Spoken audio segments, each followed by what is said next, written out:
Ron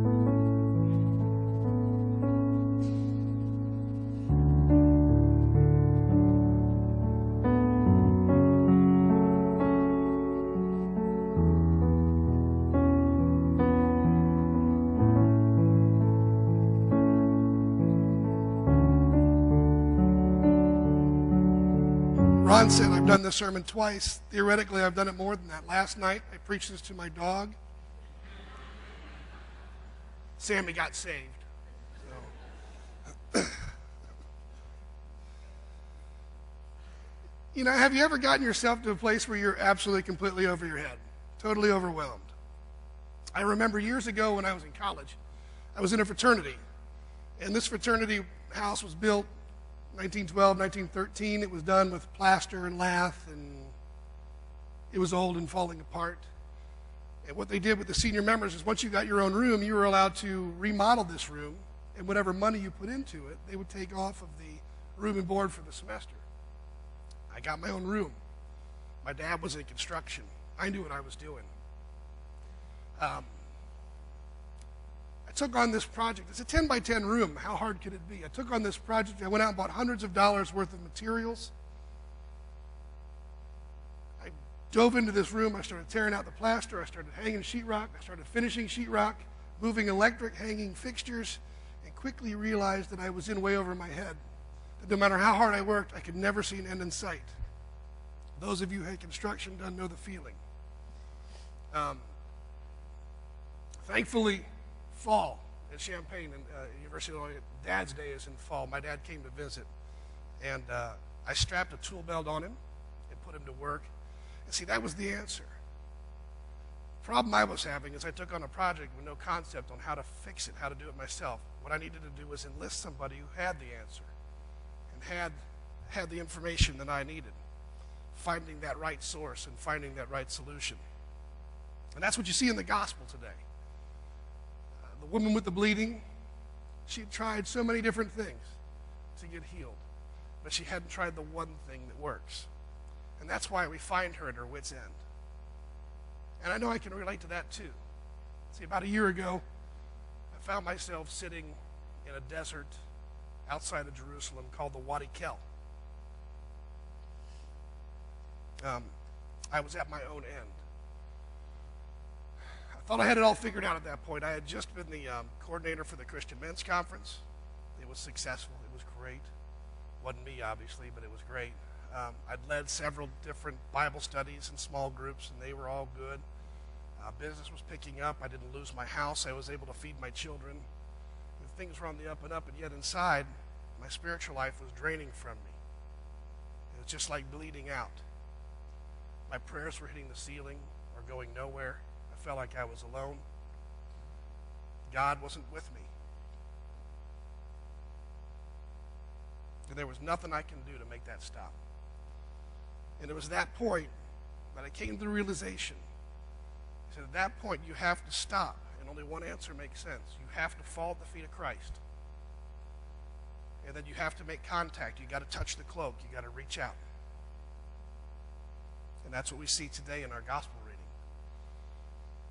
Now, in preparing for this sermon, there were three things, as soon as I read it, there were three things that jumped out at me on my first glance. The first of it, this woman had suffered for a very long time. Has suffered for a very long time under many doctors and treatments. I thought it was amazing that not only was she suffering from the issue, but she was also suffering from the treatment she was trying to find. And we do the same thing.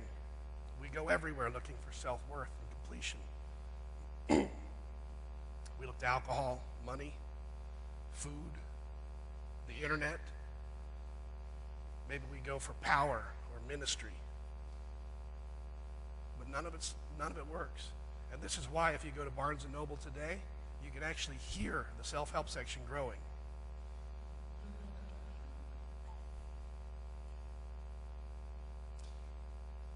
And she's bleeding.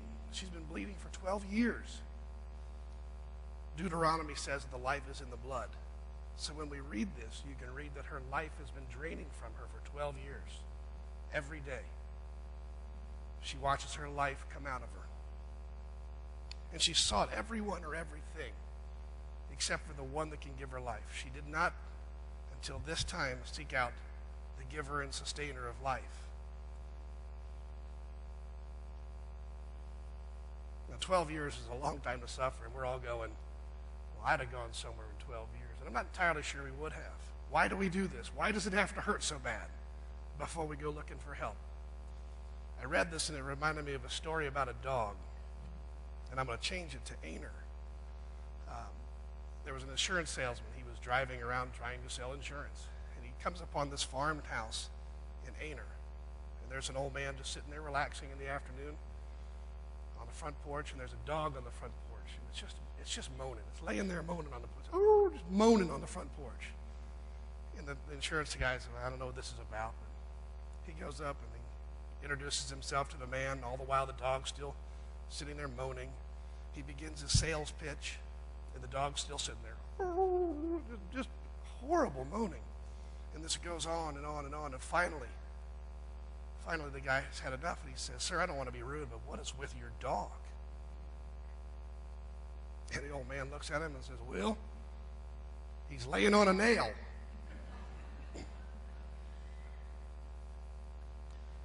And the insurance guy says, well, why doesn't he get up? And the old man says, I guess it don't hurt bad enough yet.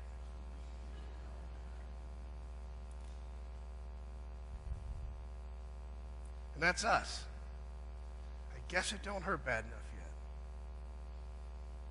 How bad does it have to hurt before you come forward, right? The second thing I noticed was that this woman came up behind Jesus. She didn't come up in front of him. Now, I wasn't there. Maybe she got pushed around by the crowd. Maybe she was lost in it. I don't know. I think they wouldn't have said she came up from behind him. I think she wanted to be cleansed in secret. Well, see, it doesn't work that way.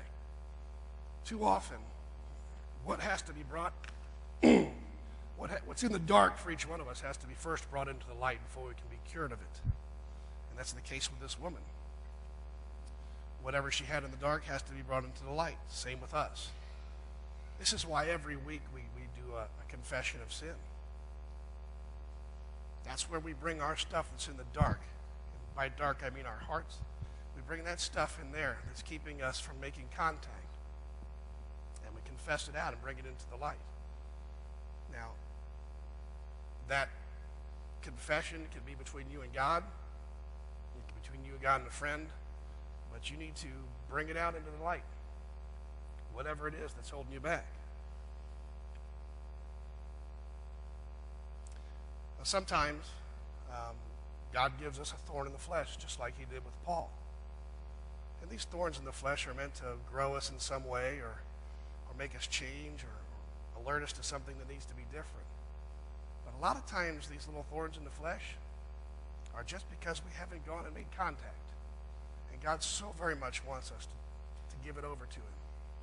And he's calling us to come forward and turn it over. He's waiting for us to reach out and touch the cloak. And the third thing I saw in the gospel was that this woman so revered the power of Jesus that she came forward when he asked who touched him. She could have gotten away with it. It said the crowd was pressing against him. There was people everywhere. Now, of course, God would have known who it was. And I guess she knew that. But she came forward.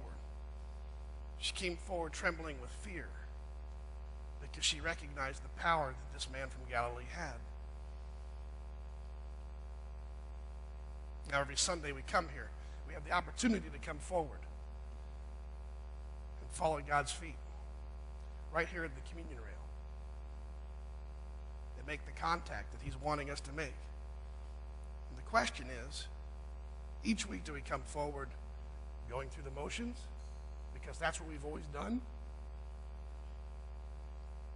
Or are we coming forward to give those things over to him that he wants us to let go of? The second thing she did is she confided in him. I love that it says she told him the whole truth. She holds back nothing. It says that in the gospel. She told him the whole truth. She held back nothing. How often do you tell the whole truth to God? Better yet, How often do you admit the whole truth to yourself? Because God knows it, right? God knows the truth. He's there.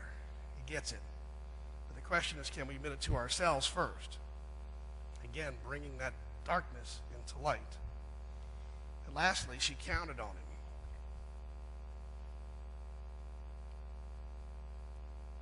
And she knew that Jesus could heal her with a simple touch. I don't know why she knew that. Perhaps she heard that there was a healer from her area that was going to be in Capernaum that day. I think there was more to it than that. Either way, she got more than she bargained for. She came for a healing and left with a Savior.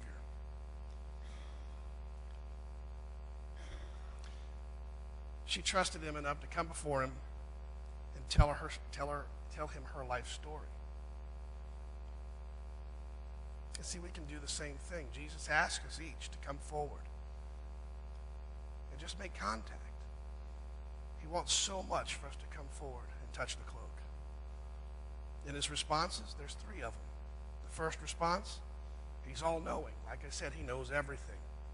You're not hiding anything from him. He gets it. He's there. But see, he also knew at this point when the power went out from him, it's because, unlike us, his discernment is always on. He never gets caught up in what's going on in the day. He's always concentrating on what's going on around him and how the Spirit's moving through the people that he's ministering to.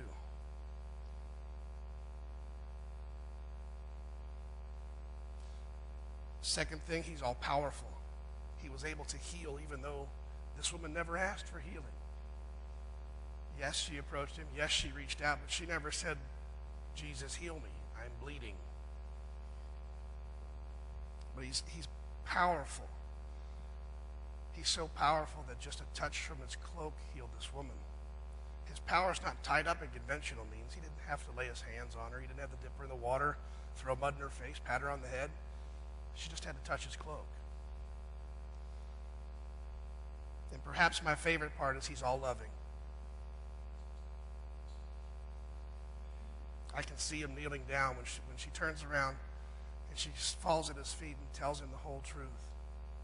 And he kneels down and he cups her face in his hands. And he says, daughter. It's the only time he uses that in the New Testament. He calls no one else daughter. He looks into her eyes and he sees 12 years of pain and suffering. And he says, daughter, your faith has made you well. Wouldn't it be grand to come forward today to the rail and to feel those hands on your face and hear him say, son, daughter, your faith has made you well.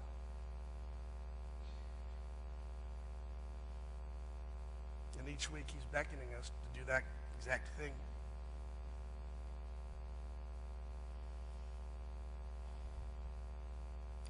Well, like Ron said, we are doing a Heroes of the New Testament.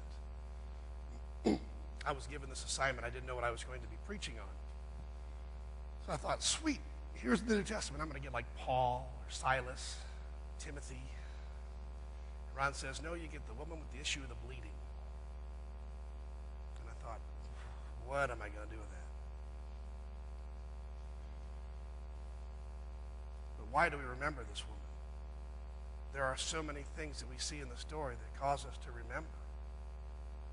This woman had a ton of courage. She had courage coming out her ears. This is a woman in first century, Middle East. She had no rights. There was no expectation. There was nobody worried about her. She certainly wasn't supposed to contact a strange man. She could be stoned for that by Jewish law. She was also bleeding, which under Jewish law makes her unclean. And anything she touched would be unclean. So she was to be avoided like someone with the plague. And yet she still had the courage to come forward and admit that she needed healing. She had faith. She had loads of faith. She just heard of this man from Galilee, this rabbi, this teacher, was feeding people and healing them. And she just knew that a touch from his cloak would be all she needed. But the great part about it is we learned it wasn't the cloak that healed her. What healed her was her faith that the cloak would heal her. It was the gift of faith that God gave her that made her well.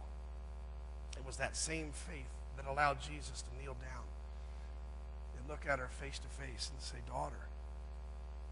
Because that's the term of intimacy, of care, of love.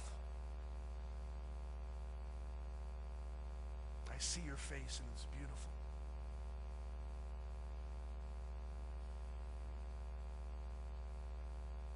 Finally, she recognized who he really was.